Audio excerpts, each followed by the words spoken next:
Silakan duduk. Terima kasih Ananda, siapa namanya turunnya? Diana itu yang telah tergabung pula dalam kirab remaja tahun 94. Saya kira melihat kirab remaja memang maksudnya untuk menggembleng para remaja menjadi kader-kader bangsa. Sekarang itu dilakukan agar supaya para kirab remaja, anggota kirab remaja menjadi kader-kader yang bisa turut mempersatukan bangsanya. Daripada tiap-tiap provinsi kalau tidak salah ditunjuk 28 orang. Kemudian satu dikirim ke seluruh provinsi untuk mengikuti keadaan selama kirab remaja. Yang satu menjadi tuan rumah. Kemudian setelah selesai kembali. Apa itu artinya? Artinya ada tiap provinsi mempunyai mata telinga untuk mengetahui seluruh wilayah Indonesia daripada masing-masing orang. Kalau ini kemudian lantas berkumpul, lantas mengadakan diskusi, apa pengalamannya, apa yang disaksikan kebudayaan maupun juga kekuatan daripada masing-masing provinsi yang kemudian dianalisa, lantas akan bisa menemukan pula cara-cara yang terbaik untuk lebih menyempurnakan.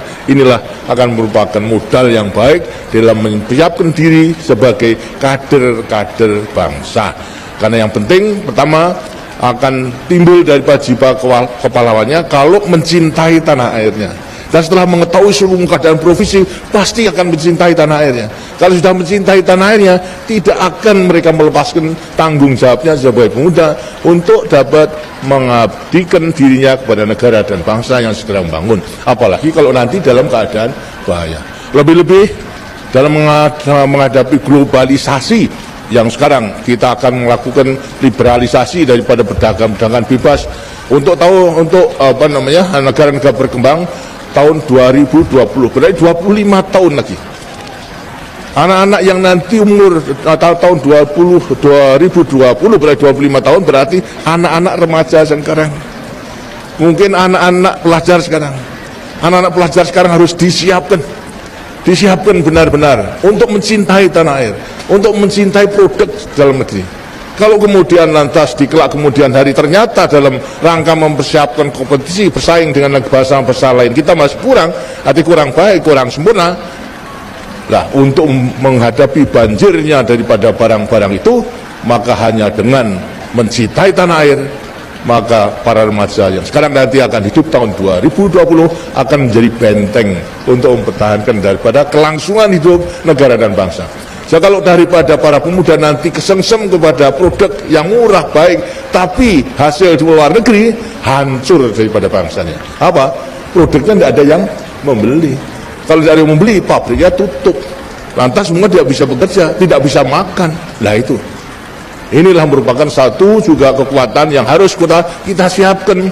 Jadi daripada semua pendidikan, lebih-lebih juga daripada perguruan tinggi, harus mampu mempersiapkan. Bukan kita curang, tidak, tapi kita menyelamatkan negara. Kita sekarang harus meningkatkan daya saing kita yang tinggi, dan pasti kita dapat, kita yakin. Tapi andai kata tidak, senjatanya adalah mulai sekarang adalah nasionalisme, mencintai kepada tanah air, mencintai pada produk dalam negeri, harus mulai sekarang. Jangan-jangan mulai sekarang sudah lebih cinta kepada produk import, itu sudah melatih diri yang kurang baik gitu. Sekarang harus betul-betul apa yang kurang baik, tadi itu merupakan produk dalam negeri, harus kita beli, kita gunakan. Itulah maksudnya agar supaya mencintai tanah air, berarti mencintai hasil rakyatnya sendiri, berarti mencintai rakyatnya sendiri. Jangan sampai nanti hancur karena kita kurang mencintai tanah air. Ya, dari situ peranan daripada wanita banyak gitu nanti untuk dapat itu. Apalagi juga kebutuhan keluarga semua harusnya ditentukan daripada kaum wanita, daripada keluarga yang harus menentukan apa yang harus diperlukan gitu. Dan banyak sekali. Karena itu siaplah. Jadi bekal untuk sekarang melewati kirab remaja itu sudah merupakan satu usaha yang baik, dan usahakan dan diterima. Sekarang merupakan tim dari tiap-tiap provinsi untuk terus-menerus mengikuti diskusi daripada perkembangan di berbagai daerah. Mengerti? Ya, terima kasih. Dasan, mari dari panas, mari silakan. Ganti.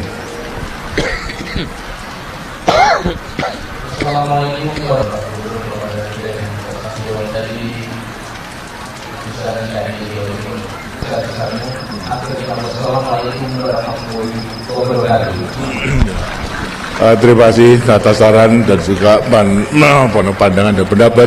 Sungguh merupakan suatu saran yang baik, terutama mengenai pembangunan desa, agar supaya daripada desa yang masih tertinggal dan juga daripada rakyat yang masih hidup di bawah garis kemiskinan itu bisa teratas. Sebetulnya mengenai soal pembangunan desa itu bukan hal yang baru, itu daripada pelaksanaan trilogi pembangunan, ialah stabilitas nasional, pertumbuhan dan pemerataan. Pemerataan sejak semula daripada tahun pertama daripada pelita pertama itu sudah dilaksanakan. Jadi pembangunan diutamakan kepada pedesaan, di sampingnya pertanian, kemudian industri, tapi pedesaan. Apa wujudnya? Ialah mengenai Enpres desa. Enpres desa itu sejak tahun pelita, sejak daripada pelita pertama sudah dilaksanakan, walaupun jumlahnya itu hanya sedikit, hanya 100.000 pada waktu, karena kemampuan negara tidak ada. Tapi maksudnya pada waktu itu 100.000 itu adalah mendorong supaya desa itu turut membangun. Tidak, jangan sampai ada satu desa pun yang tidak turut membangun dengan dorongan daripada Enpres desa dengan 100.000. Sekarang sudah menjadi 6 juta dari tiap-tiap desa. Itu juga sebagai dorongan. Ternyata desa yang baik itu adalah menggunakan potensi yang ada, bisa melibatkan 100.000 daripada Enpres desa itu, nilainya pembangunan karena segala sesuatu dilakukan oleh desa dan direncanakan, nilainya bisa 10 kali, 20 kali daripada desa tersebut. Ini yang kemudian menjadi desa yang maju. Tapi ada desa yang potensinya kurang kemudian masih tertinggal. Ini kita dorong lagi, tidak hanya dengan dengan 6 juta, tapi masing-masing desa dilengkapi dengan 20 juta 3 tahun untuk modal revolving. Tapi ada desa ternyata di Aceh itu hanya 50 keluarga. Nah kalau 50 keluarga diberikan 20 juta, sebetulnya kan sudah banyak, kita dibagi aja sudah banyak. Nah ini hanya kita berikan sekali saja, gitu. Tidak 2-3 kali. Dengan sekali 20 juta untuk 50 keluarga sudah bisa merupakan modal revolving untuk desa tersebut. Nah kemudian lantas tadi mengenai soal Jimbaran, itu pun juga tadi sudah katakan, sudah arahkan. Ternyata untuk daerah desa non tertinggal, tadi tertinggal sudah, non tertinggal masih banyak. Ini pun juga diarahkan dalam sistem tabung tadi. Kita tidak ingin mendidik rakyat kita itu hanya menjadi malas. Kita menolong, jangan diberikan ikannya, tapi harus kita berikan kailnya, supaya dengan kail itu kan terus-menerus bisa mancing ikannya selama hidupnya. Nah itulah sekarang dengan sip tabungan dan pinjaman dan melakukan kegiatan itu bisa dilakukan. Itu membutuhkan pemuda-pemuda menjadi pendamping daripada masyarakat di daerah non-IDT yang memerlukan pendampingan tersebut. Tadi yang kedua mengenai soal pendidikan agar supaya bisa mewarisi nilai kepahlawanan. Yang penting memang daripada sistem pendidikan, terutama pembangunan jangka panjang yang kedua ini dah kita titik beratkan kepada peningkatan kualitas manusia. Kualitas manusia berarti sumber daya manusia melewati pendidikan yang antara lain yang penting juga agar supaya memiliki nilai-nilai kepahlawan, bisa mencontoh daripada pejuang, maka ajaran sejarah itu mulai harus diberikan. Dan rupa-rupanya ini kurang, gitu. Dari sekolah SD sampai kepada SMP kurang, gitu. Pelajaran sejarah ini harus kita tingkatkan. Untuk itu dengan sini pula dengan sejarah ditambah nanti secara visual mengenai kesenian yang kemudian menggambarkan daripada sejarah perjuangan daripada manusia kita. Ini dengan sini akan mudah masuk itu kepada anak-anak itu. Dan sejarah-sejarah untuk mengenal perjuangan daripada bangsanya, sehingga mereka merasa bangga, oh saya ini adalah keturunan daripada pejuang pahlawan. Ternyata Indonesia itu adalah merdeka karena perjuangan daripada bangsanya sendiri, bukan diberikan begitu saja oleh penjajah, tidak itu. Tapi kita betul-betul berjuang, berarti juga mengorbankan segala sesuatu sampai sekarang kita bisa membangun dan sama-sama negara berkembang. Akhirnya kita bisa mengambil peranan di organisasi internasional, apakah di ASEAN diakui, lantas di non-blok diakui, di APEC bersama-sama dengan negara maju pun kita diakui, karena kita memang sebagai bangsa yang dinilai mempunyai potensi yang cukup kuat. Kita gimana? Ya tinggal satu ya, yang belakang nanti siapa? Di depan sudah ya, dari mana? Ya sudah, dari mana aja? Karang Taruna, ya.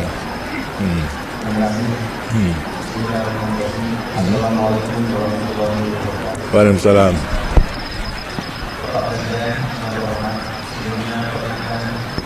kami bermaju menghadapi tantangan tersebut.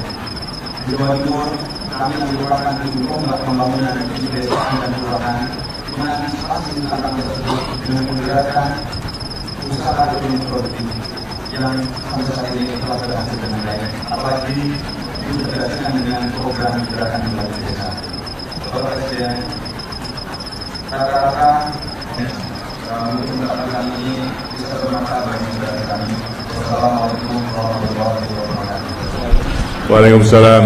Terima kasih bahwasanya Ananda sadar bahwasanya apa yang kita lakukan sudah ada hasilnya, tapi sebetulnya masih besar tantangan-tantangan yang kita hadapi bersama dalam mencapai cita-cita masyarakat adil dan makmur berdasarkan Pancasila.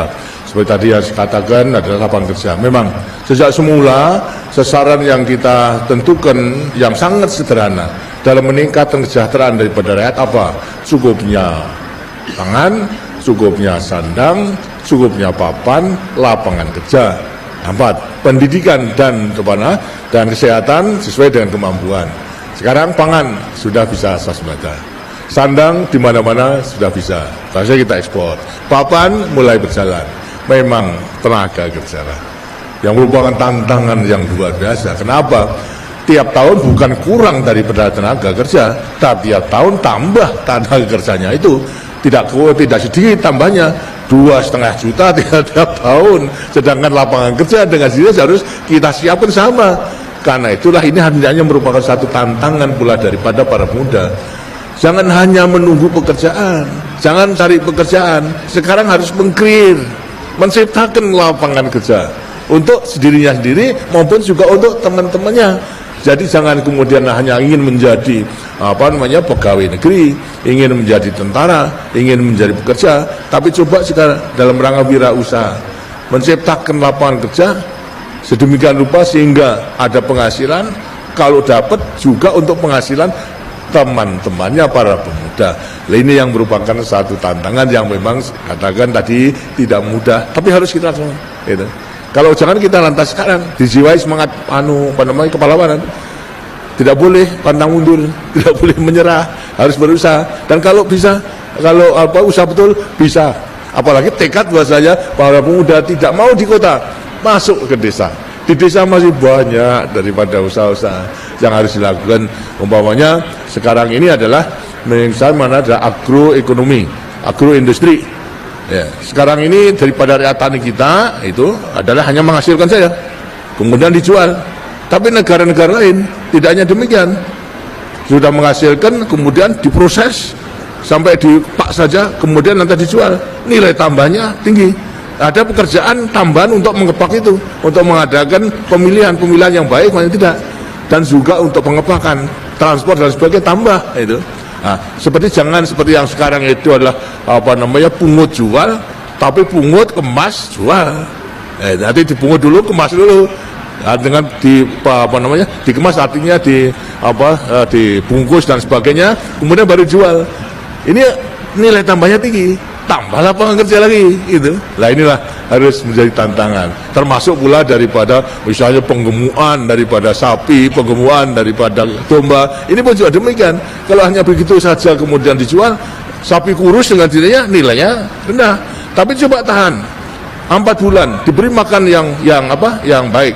4 bulan itu berarti berapa? Itu jumlahnya 30 kali 4, 120 kan? 120 hari itu berarti tambahnya kalau 1 hari bisa 1 kilo, 120 kilo itu tambahnya. Kalau itu tambahnya itu berarti tiap hari itu adalah 1000 saja, sudah berapa? 1 ekor. Nah, itu dengan sia, itulah antara lain banyak pekerjaan. Sedangkan kalau itu dilakukan komposnya, kotorannya bisa untuk nambah pupuk di pedesaan, untuk kompos tambah lagi daripada usaha. Jadi memang harus banyak tantangan dijawab. Jadi sebetulnya tidak kurang, tapi hanya belum ketemu saja barang jalannya. Untuk itulah agar supaya usaha dengan sebaik-baiknya. Saudara-saudara sekalian, maaf ya, ini artinya waktunya tidak ada. Saya kira sama-sama kita mengerti, dan saya percaya bahwa anak-anak semua para remaja itu tidak akan ketinggalan dalam mencontohi daripada teladan yang telah diberikan oleh pendahulu-pendahulunya sebagai pejuang. Untuk itulah agar semua terus berusaha dengan sebaik-baiknya dan menggunakan setiap kesempatan untuk selalu meningkatkan dirinya sehingga bisa akan menghadapi segala tantangan yang dihadapinya. Akhirnya saya sampaikan selamat bekerja dan selamat berjuang dalam mengisi kemerdekaan ini seminggu kuat sehingga kita akan mencapai cita-cita kita. Terima kasih. Wassalamualaikum warahmatullahi wabarakatuh.